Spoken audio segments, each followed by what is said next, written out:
Je nous salue ce matin dans le nom de notre Seigneur Jésus-Christ.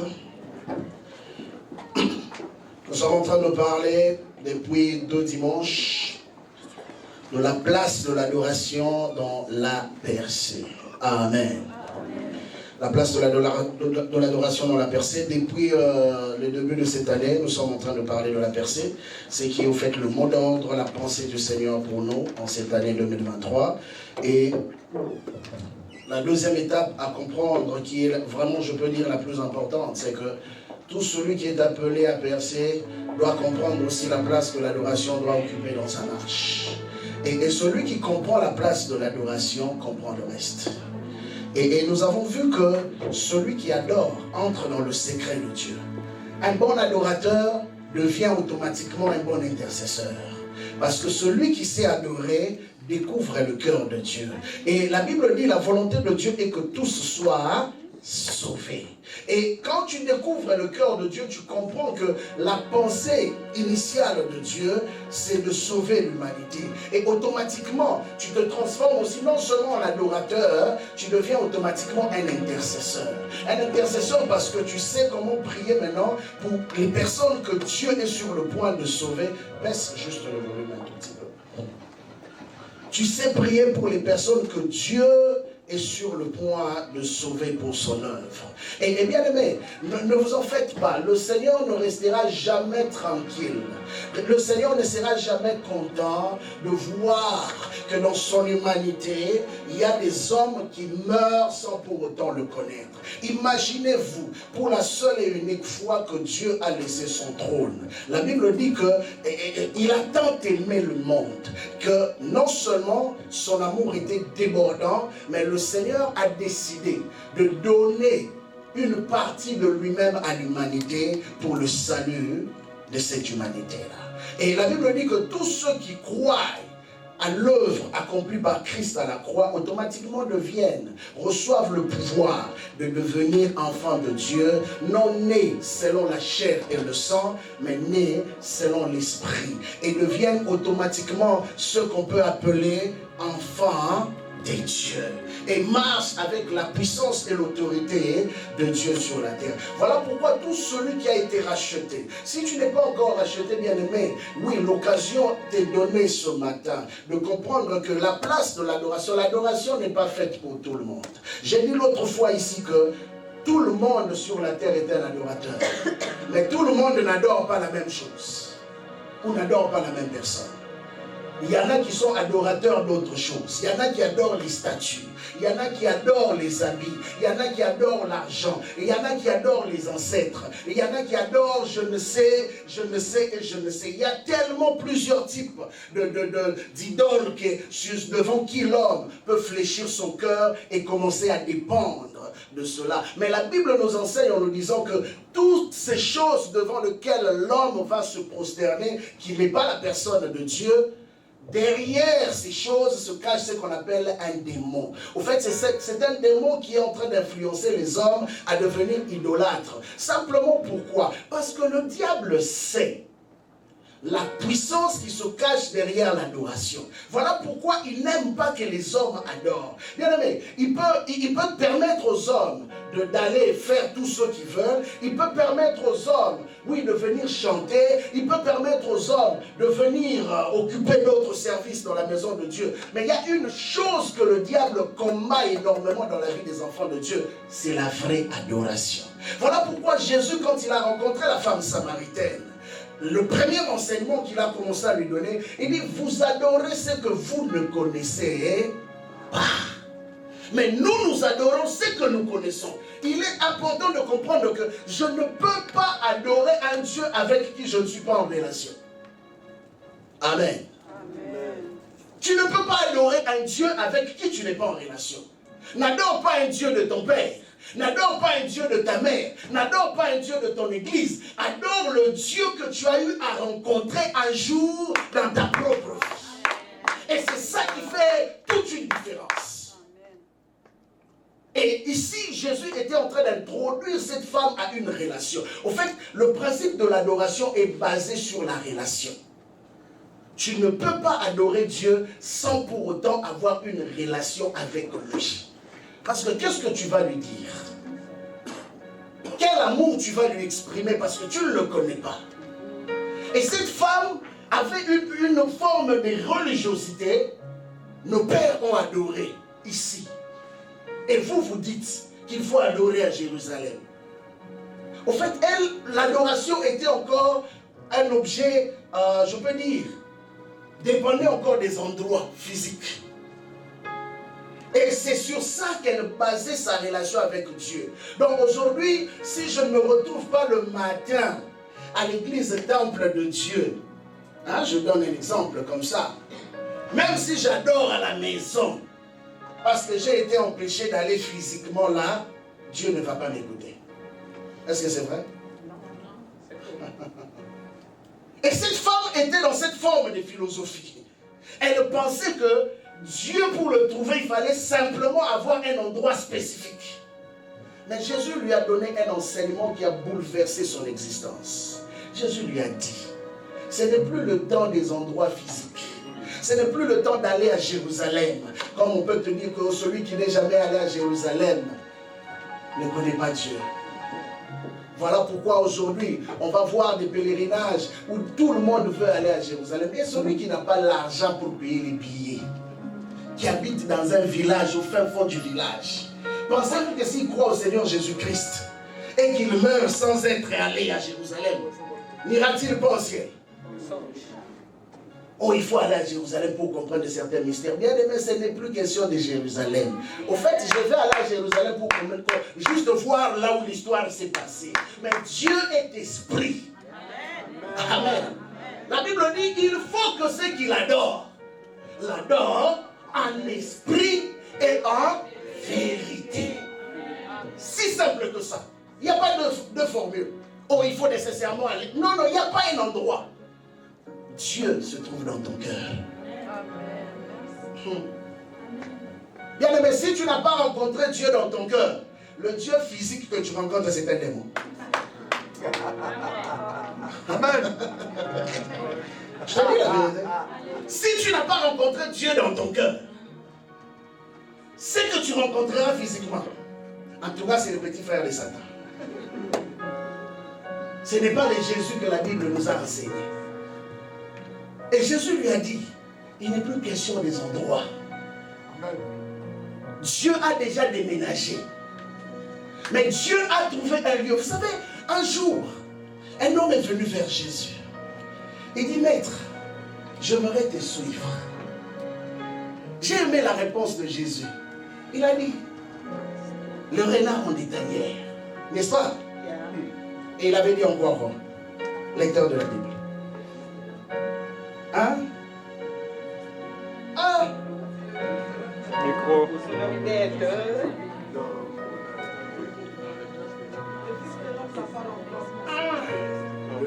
Là, tu as sauté. Il y a une partie que vous n'avez pas lue. Le lion a des huttes. Le Fils de l'homme n'a pas de place pour poser sa Il a pas de place. Hein? Il n'a pas de place. Ok, il nous. Pardon? Je n'ai pas entendu, je suis juste à côté là. Les oiseaux ont des tanières. Ou les oiseaux ont des nids. Non, des nids. Ah oui, c'est ça. Les renards ont des tanières, les oiseaux ont des nids, mais le Fils de l'homme n'a pas proposé. Amen. L'homme voulait suivre les Jésus physiques. Mais Jésus lui a dit, mais si tu veux me suivre, tu vas te retrouver homeless. Comment on te dit encore? Sans abri. Tu vas te retrouver sans abri. Parce qu'en réalité, ma maison à moi n'est pas une maison physique. Voilà pourquoi il lui a donné ces exemples-là. En disant que les renards ont des tanières, les oiseaux ont des nids, mais le Fils de l'homme n'a pas un endroit où reposer sa tête. Mais en réalité, qu'est-ce que Jésus était en train de dire? Jésus était en train de parler prophétiquement de l'Église. Tu vas comprendre maintenant cette pensée. En fait, jusque-là, l'Église n'était pas encore née.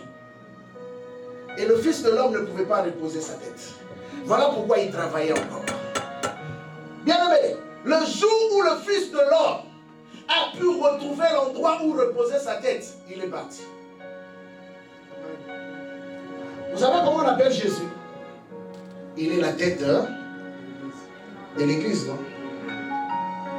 Pourquoi on l'appelle il est la tête de l'église? Et pourquoi on dit de l'église que nous sommes la maison de Dieu? Amen. Et Paul va mettre de l'emphase, il dit, ne savez-vous pas que vous êtes le temple du Saint-Esprit? Donc jusque-là, Dieu ne trouvait pas un temple où reposer sa personne. Voilà pourquoi Jésus a parlé, mais les hommes ont pris cela d'une manière physique. Ils ont compris ça physiquement. Le Fils de l'homme n'a pas un endroit où reposer sa tête. Ils ont dit, ah non, Jésus n'a pas de maison. Mais Jésus ne parlait pas de la maison physique. Voilà pourquoi un jour, il dit encore, détruisez ce temple. Et en 3 jours, je le reconstruirai. Jésus se cherchait un endroit où reposer sa divinité. Et cela s'est passé le jour où, 10 jours après son ascension, quand il est parti. La Bible dit, ils étaient tous ensemble réunis dans une salle qu'on a appelée la chambre haute. Et vous savez, pendant ces 10 jours, ces hommes faisaient une seule chose. Ils étaient en train de prier. Bien aimé, nous avons dit et nous avons insisté ici. Et pendant la semaine encore de la prière, on a insisté pour dire que la prière était un travail. Et ces hommes étaient en train de prier pendant 10 jours pour que la promesse s'accomplisse. Et le 10e jour, la Bible dit comme un vent impétueux. Ils étaient assis comme un vent impétueux à souffler de nulle part. Et cela a secoué l'endroit où ils étaient. Et tous ceux qui étaient à cet endroit-là. Bien aimé, mais j'aimerais aussi te dire, hein, bien que je te dis que c'est en esprit et en vérité. Mais il y a aussi des endroits que je pourrais appeler les lieux de visitation. Et si tu ne te trouves pas à cet endroit-là, en ce moment-là, la visitation va passer à côté. C'est en esprit et en vérité. Mais il y a des lieux de rendez-vous. Si Dieu te donne rendez-vous ce matin à l'église temple de Dieu, c'est mieux pour toi d'être là. Parce qu'il y a une atmosphère qui est libérée, que uniquement ceux qui sont là pourront recevoir la bénédiction. Tu n'es pas là, je suis désolé. Je t'aime de l'amour du Seigneur, car je vois en toi la gloire de mon Dieu. Mais tu n'auras pas ça ce matin. Parce que tu n'es pas au lieu du rendez-vous. La Bible dit qu'ils étaient enfermés dans cette chambre pendant 10 jours. Et pendant 10 jours, ils disaient à Dieu, accomplis tes promesses. Accomplis tes promesses. Tu as dit que tu enverras ton esprit. J'introduis déjà mon message du mois prochain. Tu as dit que tu enverras ton esprit. Seigneur, accomplis tes promesses. Pendant 10 jours, ils ont prié. Pendant 10 jours, ils ont cherché Dieu nuit et jour, sans se fatiguer. Bien aimé, quand on te dit prie, ce n'est pas parce que ce que tu as demandé, tu ne l'as pas encore, que tu dois baisser les bras. L'autre fois, j'ai dit ici, il y a des gens qui étaient arrivés à 1 centimètre près de l'accomplissement des promesses de Dieu dans leur vie. Mais ils ont lâché.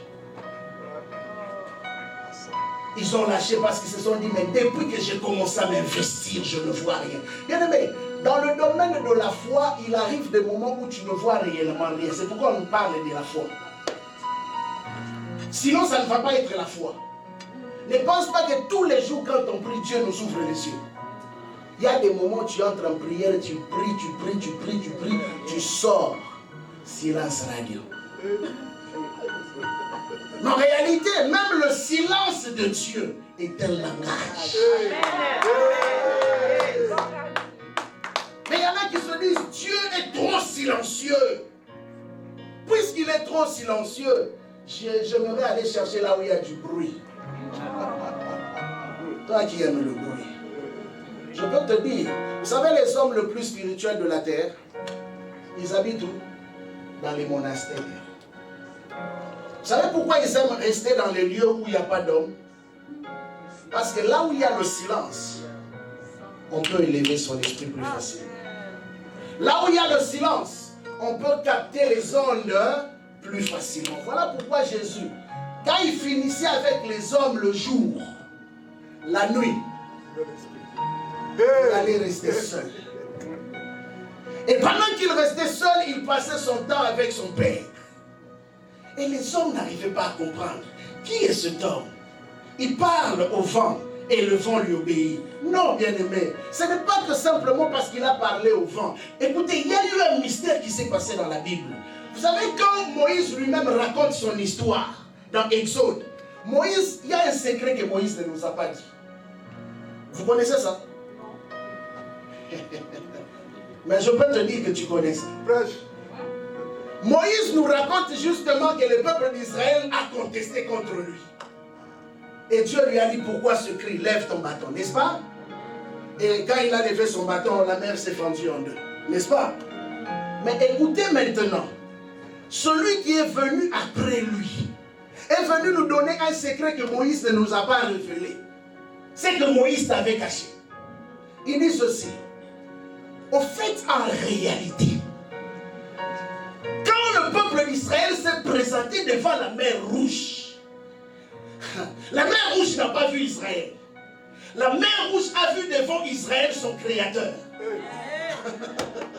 Voilà pourquoi la mer n'avait pas le choix que de reculer et de se fendre en deux pour laisser passer Dieu. Amen, amen, amen, amen. Les gens physiquement voyaient Israël, mais la mer voyait Dieu. Donc c'est pour te dire que même la nature a des yeux. Alléluia, alléluia. Comprenez-vous? Et ça c'est le psalmiste qui nous parle en nous expliquant ce mystère. Il dit que la mer a reculé parce que la mer a vu Dieu. Et bien aimé, je peux te dire que là où il y a Dieu, la nature ne peut pas résister. Voilà pourquoi tout celui qui sait adorer révèle la nature de Dieu. Écoutez, voilà pourquoi tu dois adorer. Parce que quand tu adores, tu finis par ressembler à Dieu.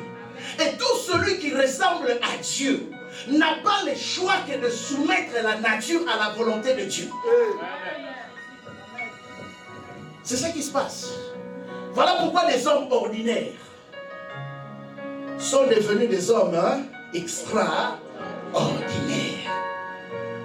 Un Moïse qui ne parlait pas bien est devenu un prophète. Mais on devait dépendre de ce que Moïse devait dire. Mais il fallait être aussi patient. Des hommes qui avaient des histoires bizarres dans la Bible. Un homme comme Jephthé. Pour la délivrance d'Israël, il fallait que lui soit là. Vous savez, il y a des choses qui se passent. Quand un adorateur est quelque part, Dieu se donne le privilège de ne rien faire sans passer par cet adorateur. Écoutez, la Bible dit ceci. L'Éternel ne fait rien sur la terre, n'est-ce pas? Sans avoir fait quoi? Apparemment, les gens lisent beaucoup la Bible ici. Sans avoir fait quoi? Avertir ses serviteurs, les prophètes. Il ne fait rien. Dieu dans sa toute puissance, capable de tout. Celui qui a parlé au début et la terre a existé. Celui qui a parlé au début et le ciel a existé. Il a créé même les armées de cieux, les anges, par sa parole. Mais imaginez-vous quand il s'agit de la terre, Dieu se sent impuissant. J'utilise bien mon mot. Dieu se sent impuissant d'opérer sur la terre sans passer par l'homme. Il dit qu'il ne fait rien sans avoir au préalable révélé à ses serviteurs les prophètes. N'est-ce pas? Ok. Apocalypse, chapitre 10.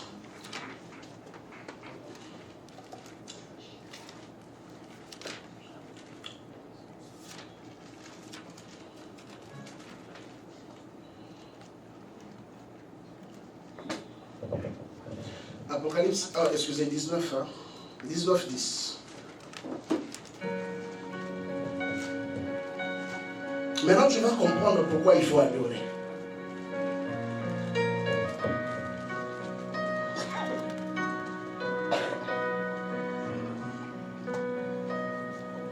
Apocalypse 19, 10, la Bible dit, et je tombais à ses pieds pour l'adorer. C'est le premier réflexe d'un enfant de Dieu.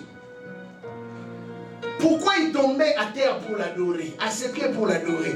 Parce qu'il venait de recevoir des révélations qui dépassaient son entendement. Voilà pourquoi je te dis que celui qui adore entre dans le secret des mystères. Et tellement que ce mystère était puissant et grand, Jean est tombé au pied de la créature qui était devant lui. Vous savez quoi? La gloire de cette créature ressemblait à la gloire de Dieu. Simplement parce que cette créature a l'habitude de rester à côté de Dieu. Mais ce n'était qu'un ange. Mais vous savez ce qui est surprenant? Ce n'était même pas un archange. Ce n'était même pas l'ange Michel. Ce n'était même pas l'ange Gabriel. Ce n'était même pas un séraphin ou un chérubin. C'était juste un ange. Mais cet ange révélant des mystères, parce qu'il venait d'écouter. Au fait, à force d'écouter ce que Dieu lui disait, et de venir révéler, l'ange commençait à ressembler tellement à Dieu. Écoutez, la personne dont on parle, c'est un apôtre qui a été utilisé dans le domaine prophétique comme personne d'autre dans l'histoire de la Bible.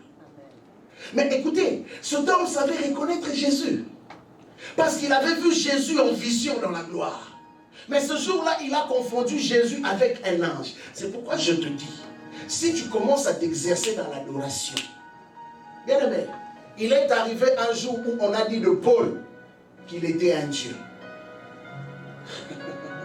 Pourquoi on a dit de Paul qu'il était un Dieu? Parce qu'on s'est dit que les choses qu'il fait, il n'y a que Dieu qui peut le faire. La Bible dit, et je tombais à ses pieds pour l'adorer, mais il me dit, garde-toi de le faire.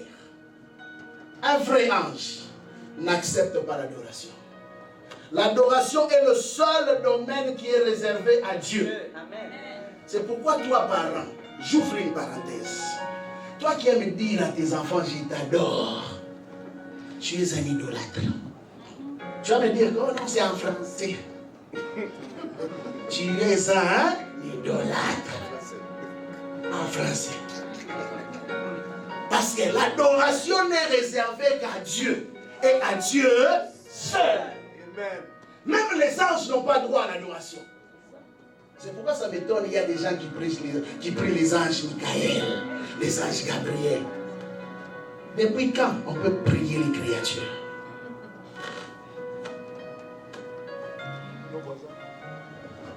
Je suis tombé, je suis ton compagnon de service. En fait, l'ange était en train de révéler à Jean une chose. Tout celui qui est au service de Dieu n'est pas seul. Tout celui qui est au service de Dieu a des compagnons qui sont constamment là avec lui, même si tu ne les vois pas. Mais je dis, ce mois de février où nous allons entrer, prépare-toi. J'ai dit prépare-toi. Il y a des mystères qui vont s'ouvrir ici. Ceux qui n'ont jamais vu ces compagnons-là vont avoir le privilège d'accéder à ces mystères. Si Jean l'a vu, pourquoi pas toi?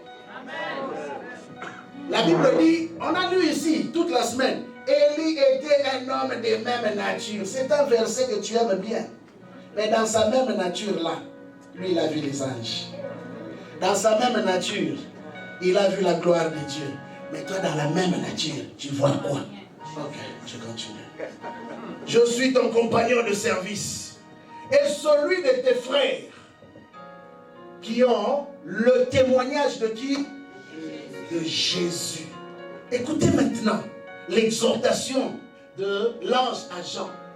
Adore Dieu, car le témoignage de Jésus est l'esprit de la prophétie. Amen. Est-ce qu'on peut acclamer le Seigneur?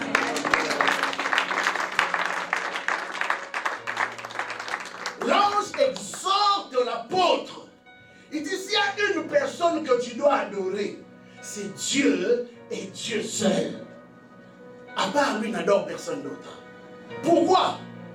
Parce que le témoignage qui vient de Jésus, c'est ça même qui est l'esprit, la base de l'esprit de la prophétie. Bien aimé, c'est pourquoi je te dis, un adorateur aura toujours accès au mystère, aux choses cachées. Bien aimé, tu n'auras pas besoin d'être un prophète.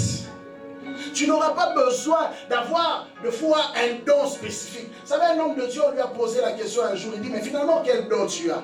Il leur a dit, j'ai le Saint-Esprit. Puisque j'ai le Saint-Esprit, je peux opérer dans tous les dons. Je peux prophétiser, je peux opérer des miracles, des guérisons, et tout ce que vous connaissez. Parce que le Saint-Esprit est multidimensionnel. Et quand tu es en relation étroite avec lui, le Seigneur va répondre à chaque besoin spécifique tel que ça se présente. Il est impossible. Écoutez, Paul va mentionner en disant, vous pouvez tous prophétiser. Il dit, vous pouvez. C'est une possibilité qui a été donnée à tout le monde.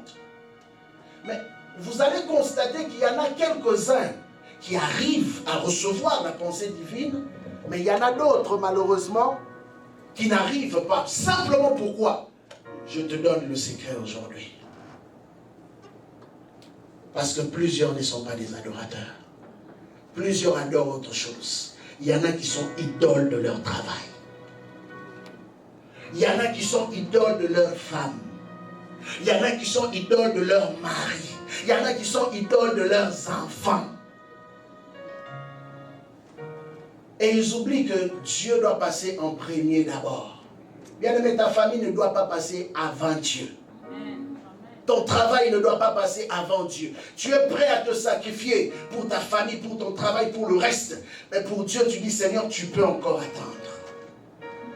Et bien aimé, quand ton cœur est partagé de la sorte, ça veut dire simplement c'est que tu n'as pas encore atteint cette dimension où l'ange est en train d'exhorter l'homme de Jean en lui disant, adore Dieu. Il y a quelqu'un devant qui tu peux te prosterner. Vous savez, se prosterner veut dire quoi? C'est simplement une forme d'humiliation. On vient s'humilier devant quelqu'un qui est au-dessus de nous et qu'on sait qu'il est capable de relâcher une bénédiction, une parole sur nos vies qui peut changer notre destinée. Cette révélation a fait en sorte que Jean a compris Dieu différemment. Et c'est là qu'il a compris que si aujourd'hui j'ai accès au mystère, c'est simplement parce que je suis un adorateur. Bien aimé, il y a des vérités que Dieu ne révèle à personne, si ce n'est à ceux qui connaissent son cœur. Vous savez, Samson, on a tenté de le faire tomber à plusieurs reprises. Tous ceux qui ont essayé ont échoué. Mais je peux te dire que la femme de Dalila, bon, je transpose ça, ne me méprenez pas pour dire que comment il peut prendre Dalila comme exemple. Elle ne sera jamais un exemple. Mais on peut l'utiliser comme exemple. Dalila est le genre de personne qui, lorsque je ne reçois pas ce que je recherche, je ne lâche pas, comme on dit au Québec. Je lâche pas. Dalila, malgré les mauvaises réponses qu'on lui donnait, elle a dit, toi là, ton pied, mon pied, je finirai par t'avoir. Si tu ne me révèles pas ton secret, en tout cas, je ne te lâche pas. Bien aimé, c'est au fait un type d'adorateur Un adorateur, c'est le genre de personne, quand je n'ai pas ce que je recherche, je ne te laisse pas. Jacob a dit à l'ange, hein, si tu ne me bénis pas, je ne te laisserai pas partir. Toi qui es dans les besoins, tu es plus capricieux que celui qui est capable de te donner ce que tu recherches. Parce qu'on ne t'a pas donné aujourd'hui, ah, comme Dieu ne l'a pas fait, alors je laisse tomber. Mais qui perd? C'est toi qui perds. Dieu ne perdra jamais. Dieu est gagnant et il restera gagnant. Mais c'est nous qui gagnons quand nous sommes capables d'aller jusqu'au bout de notre recherche, de notre quête. En disant au Seigneur, Seigneur, nous sommes dans une saison assez particulière. Et dans cette saison, soit ça passe, soit ça casse. Mais nous, nous croyons que ça va passer. Mais pour que ça passe, nous allons payer le prix qu'il faut. Amen. Il y a eu un homme qui m'a beaucoup impressionné de par son histoire. Il y en a eu plusieurs. Mais lui, son histoire, je la trouve assez particulière. Il a lu dans la Bible et il a vu que Dieu était capable de guérir les malades. Il a entendu des témoignages. Mais quand lui venait pour prier pour les malades, aucun malade n'était guéri. Et il revenait comme la plupart des chrétiens. Va par la foi, Dieu le fera. Non. C'est pendant qu'il entendait des histoires des hommes qui priaient et il y avait des guérisons instantanées. Et cela a commencé à frustrer sa foi. Est-ce que tu es déjà arrivé à un point où ta foi est frustrée? Bien, mais il n'y a pas de changement sans révolution. Pour qu'il y ait un changement dans la vie de quelqu'un, ça doit commencer par une révolution. Tu dois te révolter par rapport à ce que tu es en train de vivre. Je lis la Bible me dit autre chose. Et je regarde ma vie présente aussi autre chose. Qui dit la vérité? Hein? Puisque je sais que la Bible dit la vérité, la Bible a obligation de manifester dans ma vie ce qu'elle dit. N'est-ce pas? Et vous savez qu'est-ce qu'il a fait? À chaque fois qu'il s'enfermait pour aller chercher Dieu, parce qu'il voulait que Dieu l'utilise, sa femme c'était une bonne cuisinière. Et sa femme en ce moment-là préparait toujours la bonne nourriture et l'odeur entrait dans la chambre où il se trouvait. Et il finissait par sortir. Et dit au Seigneur, pardonne-moi, en tout cas l'odeur là que je sens. En tout cas pour aujourd'hui, je vais jeûner demain. Et c'était comme ça, c'était comme ça, c'était comme ça. Et il a vu que c'était lui qui était en train de prolonger au fait sa visitation divine. Un jour, il a pris la décision. Il a dit à sa femme, toi, même si tu prépares ta nourriture, là, cette fois-ci, tu ne vas plus m'avoir. Parce que là, c'est devenu une grosse tentation.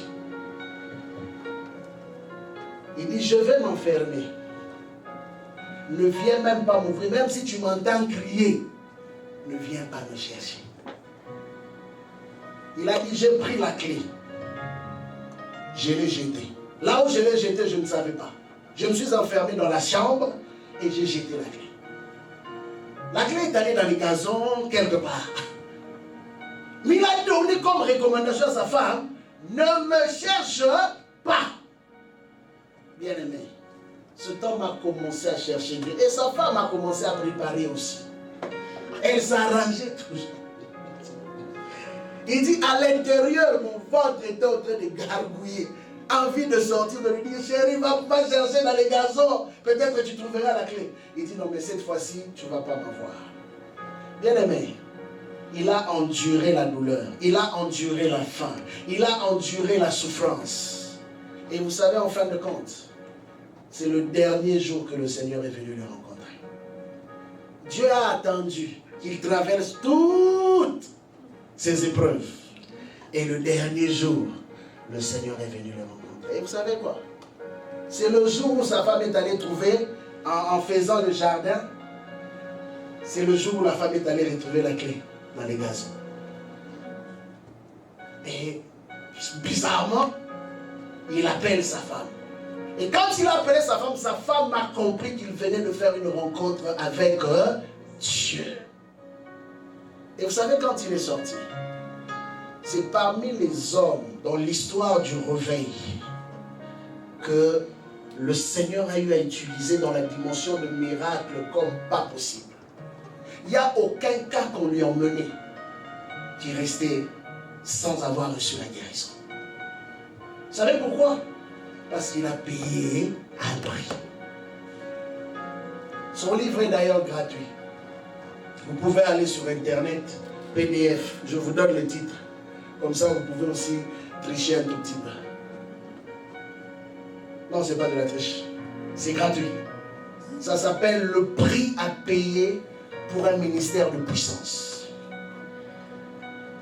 Son nom, c'est Alonzo Allen. Et quand il est sorti, c'était une autre personne. Bien aimé, vous savez, tu n'as pas besoin de dire que tu as rencontré Dieu. Ceux qui te rencontrent sauront que tu as rencontré Dieu. Ceux qui te connaissent sauront que tu as réellement rencontré Dieu. Parce que Dieu ne reste pas simplement à l'intérieur. Dieu sort pour se manifester aussi dans notre physique. Et nous sommes arrivés dans une saison où l'Église, corps du Christ, doit manifester Dieu à une dimension comme jamais nous n'avons connue. Les chrétiens doivent commencer à croire que le même Dieu de la Bible est encore réel aujourd'hui. Il n'a pas changé, bien aimé. Il n'a pas changé. Il a fait avec Jean. Il a fait avec Pierre. Il a fait avec tous ces adorateurs qui sont passés avant nous. Parce qu'ils avaient compris le secret. Il a dit de David, l'homme selon mon cœur. Bien aimé, l'église doit être le lieu selon le cœur de Dieu. Il faut qu'à chaque fois que nous nous réunissons dans nos temps d'adoration, que le Seigneur soit tellement content qu'il n'ait pas d'autre choix que de se révéler pendant nos temps de louange et d'adoration. Bien aimé, nos temps de louange et d'adoration ne doivent pas être des temps ennuyeux où les gens ont les yeux partout. Tu regardes quoi? Inspecteur Gadget. Tu n'arrives tellement pas à te connecter que tes yeux sont toujours là. Tu regardes qui fait quoi. L'adoration, c'est d'abord une rencontre personnelle. Mais qu'est-ce que je veux dire par là? Vous savez, quand chaque personne apporte sa flamme de feu, nous devenons un plus grand feu ensemble. Mais quand toi tu viens d'abord avec tes préoccupations, tes soucis, tes problèmes, les temps que tu commences à chercher à entrer, les autres sont déjà entrés depuis.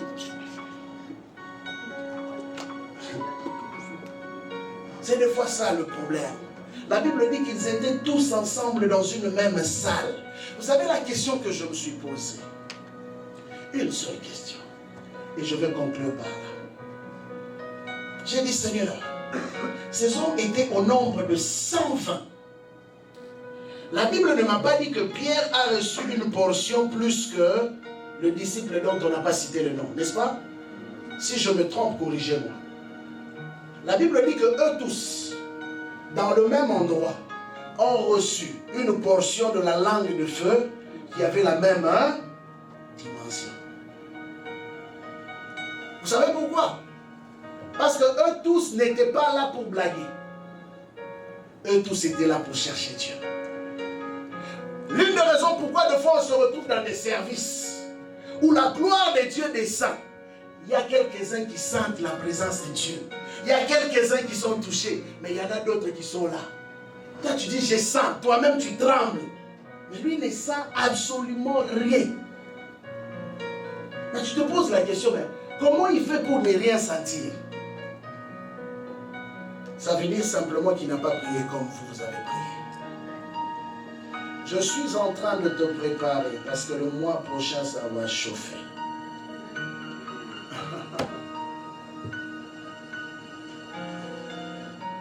Le mois prochain, tu dois venir ici en étant prêt. Viens avec une détermination. Parce que je te dis, je ne rentre pas au Congo sans que ta vie ne soit impactée.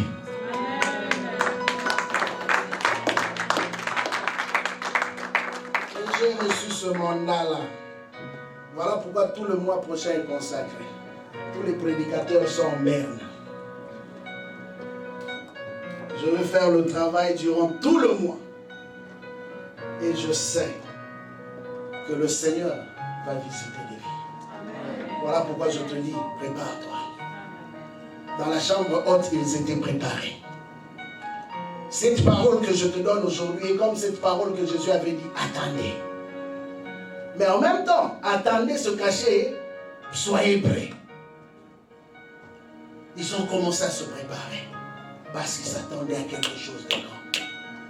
Bien-aimé, ne désire pas rester dans la même dimension de ta connaissance de Dieu. Tu dois désirer toujours aller à un niveau supérieur. Les apôtres ne sont jamais contentés de la Pentecôte. La preuve, si c'était simplement contenté de Actes chapitre 2, il n'y aurait jamais eu Actes chapitre 4.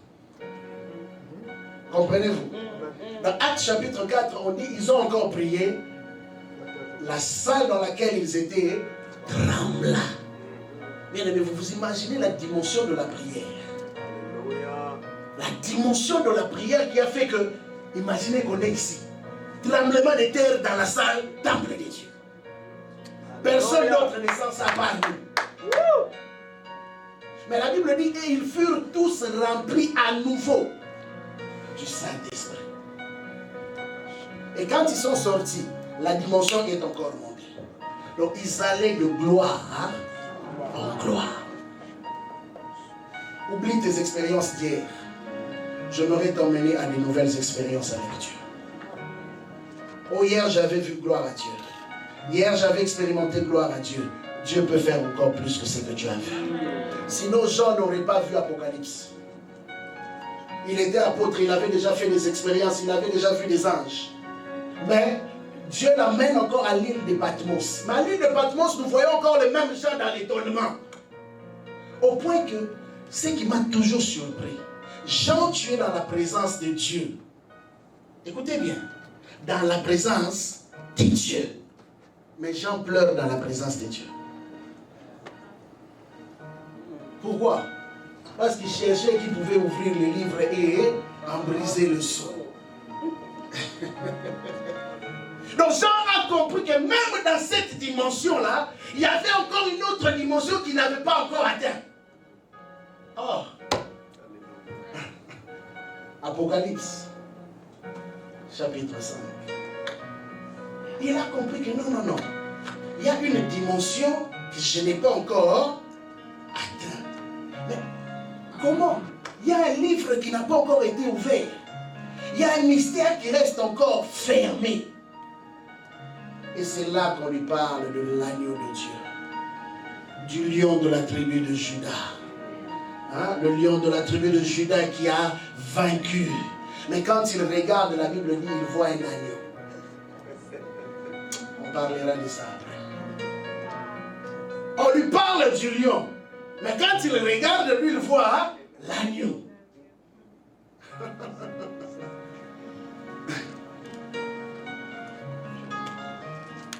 Et c'est lui qui a été capable d'introduire Jean dans ce mystère qui lui manquait. Pour dire ceci, la révélation que tu as aujourd'hui est une invitation à une autre révélation plus grande demain. Ne t'arrête pas là où tu peux continuer. Ne t'arrête pas là où tu peux expérimenter encore plus. Parce qu'avec Dieu, il y a toujours plus. Alors nous allons acclamer le Seigneur. Nous allons prier. Tu vas te lever de là où tu es et nous allons prier.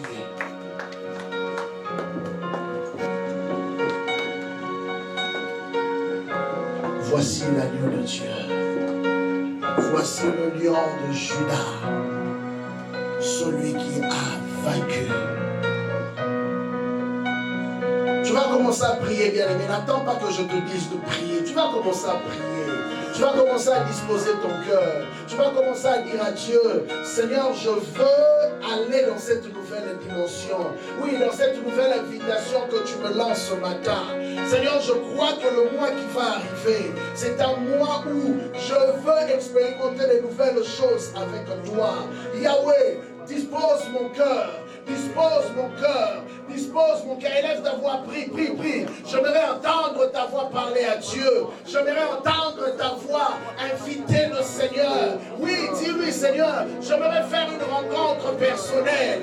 J'aimerais faire une rencontre de cœur, une rencontre qui va changer ma vie. Prie, prie, prie. Élève ta voix, demande à Dieu de te visiter. Élève ta voix, demande à Dieu, Seigneur, si le mois prochain, tu dois faire de nouvelles choses, Seigneur, je me dispose à être parmi ceux qui vont vivre ces choses. Je ne vais pas passer à côté de cette visitation. Je ne veux pas...